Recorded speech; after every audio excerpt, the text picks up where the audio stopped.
Hi friends, welcome to Naseem recipe. இன்னைக்கு red chilli beef gravy எப்படி செய்யறதுன்னு சிம்பிள் மெத்தடில் நான் உங்களுக்கு செஞ்சு காட்ட போகிறேன். வாங்க வீடியோக்குள்ளே போகலாம். ஓகேங்க, ரெட் சில்லி பீஃப் கிரேவிக்கு என்னென்ன இன்க்ரீடியன்ட் வேணும்னு நான் எடுத்து வச்சுருக்கேன்.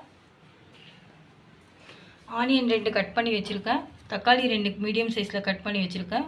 ஆயிலு, இஞ்சி பூண்டு பேஸ்ட்டு, ரெட் சில்லி, தனியாத்தூள், garam masala, orange food colour, salt, கொத்தமல்லி.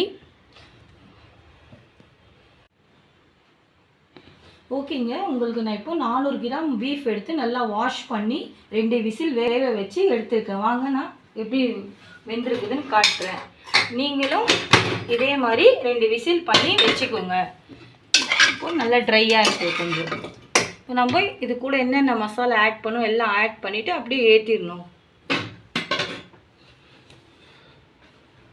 இஞ்சி பூண்டு பேஸ்ட்டு ஸ்டவ் ஆஃப் பண்ணி தான் பண்ணணும். அப்படியே ஆனியன், தக்காளி, ரெட் சில்லி ஒரு ஸ்பூன், நான் 2 ஸ்பூன் ஆட் பண்ணியிருக்கேன். உங்களுக்கு காரம் எவ்வளோக்கு வேணுமோ அது அளவுக்கு போட்டுக்கலாம். தனியாத்தூள் 4 ஸ்பூன் எடுத்திருக்கேன். கொஞ்சம் லைட்டாக கிரேவி வேணும்னா garam masala 1 spoon. Food orange colour வந்து லைட்டாக கொஞ்சம் ஆட் பண்ணிக்கணும். Salt 1 spoon. கொத்தமல்லி லைட்டாக.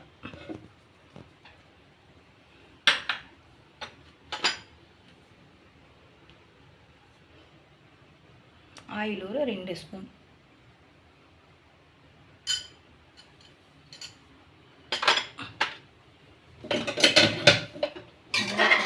மிக்ஸ் பண்ணிக்கலாம்.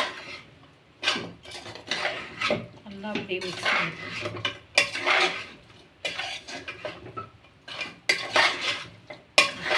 கொஞ்சம் ஒரு 5 நிமிஷம் நல்லா மிக்ஸ் பண்ணிவிட்டு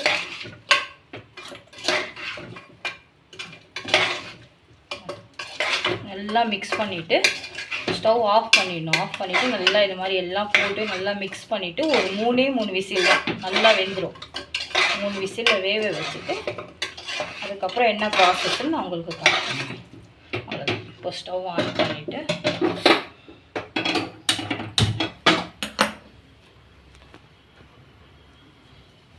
ஒரு கிளாஸ் நம்ம தண்ணி, 1 கிளாஸ் போட்டால் போதும்.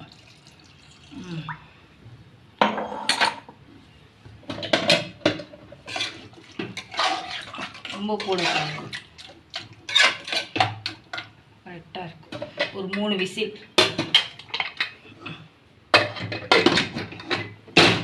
ஒரு 5 நிமிஷத்தில் இது வெந்துடும். ஓகேங்க, இப்போ எப்படி வந்திருக்கு நம்ம பார்க்கலாம் வாங்க.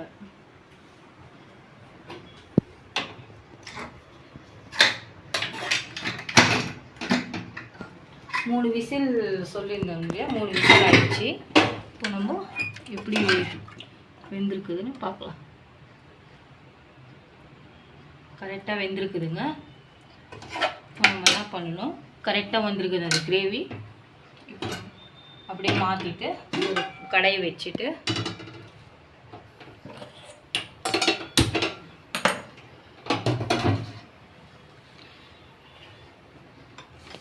கடாய் நல்லா ஹீட் ஆன பிறகு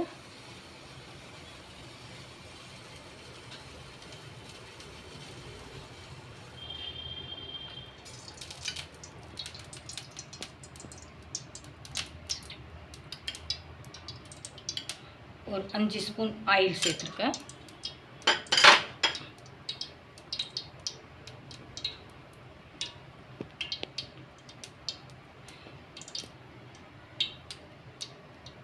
நம்ம ஃபஸ்ட்டே ஒரு 2 விசில் விட்டு இருந்தோம் இல்லையா, அதெல்லாம் இப்போ கரெக்டாக வந்திருக்கு. ஃபஸ்ட்டு ஒரு 2 விசில், இப்போ ஒரு 3 விசில், மொத்தம் 5 விசில் ஆகிருக்குது. நம்ம ஆயில் நல்லா ஹீட் ஆகிடுச்சு. ஆயில் நல்லா ஹீட் ஆனது இந்த கிரேவி வந்து அப்படியே ஆட் பண்ணிக்கணும்.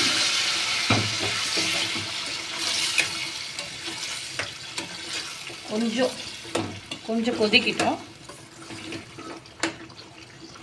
லைட்டாக. இன்னும் கொஞ்சம் சுண்டிடுச்சுன்னா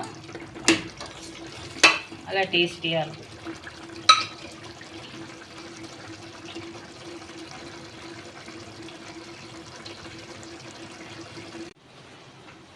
ஓகேங்க, இப்போ வந்து நம்ம ஒரு லோ ஃப்ளேமில் வச்சு 2 மினிட்ஸ் தான் விடணும், ஜாஸ்தி விடக்கூடாது. 2 மினிட்ஸ் லைட்டாக அவ்வளோதான்.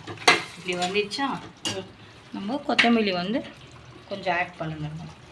நல்லா ஆட் பண்ணிவிட்டு கொஞ்சம் ஹை ஃப்ளேமில் வச்சு இப்போ லைட்டாக நல்லா இப்படி பண்ணிடுங்க. நல்லா டேஸ்டியாக இருக்கும். இப்போ வந்து நம்ம சர்வ் பண்ணிக்கலாம். ஆஃப் பண்ணி ஓகேங்க, இப்போ நம்ம சர்வ் பண்ணிக்கலாம்.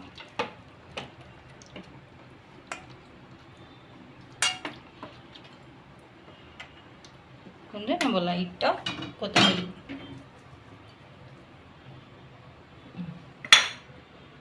இப்போ நம்ம டிஷ்ஷு சூப்பராக வந்திருக்குங்க.